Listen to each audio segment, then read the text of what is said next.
banda men ɓe mbi aduna ko mere, kono mbiɗen ala aduna wona mere, sabu aduna ko feere. ɓurɗuma feere fof wawa yettinde fandare mum e nder oɗo aduna. mi salminima bandam ko musidɗo ma baji Mamadou Ba aɗa yewtidde e ma guelɗo jewtel e oɗo ñalawma walla e ndeɗo ñalade. mi wima aduna e jamfaji mum e ɗam gurdam e museki mum. aduna goto ɓattodirɗo men ma denduɗon woni no mbiɗeten.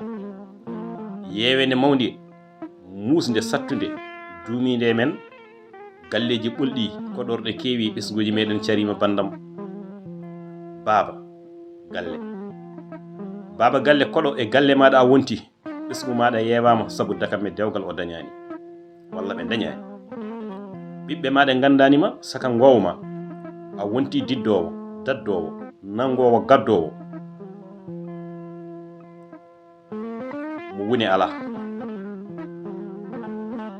o woni diddowo, daddowo, nangowo, gaddowo, mo woni wodani. ñande fitina joli, debbo muñal, gorko muñal. somi miijema e oɗo aduna tigirigui ɓerdam bona e makko tigirigui, sabu nunɗal gasi, hoolare eggi, ndimagu maayi, neɗɗagu yoolima.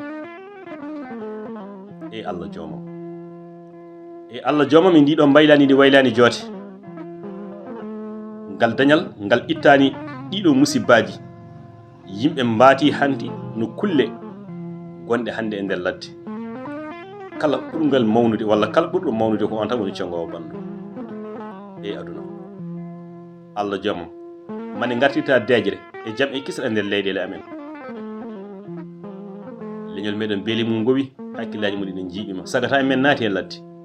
ɓe keddima e ndemeje, ɓe nan nanga e nder kasoji, ɓe jeehi gartani.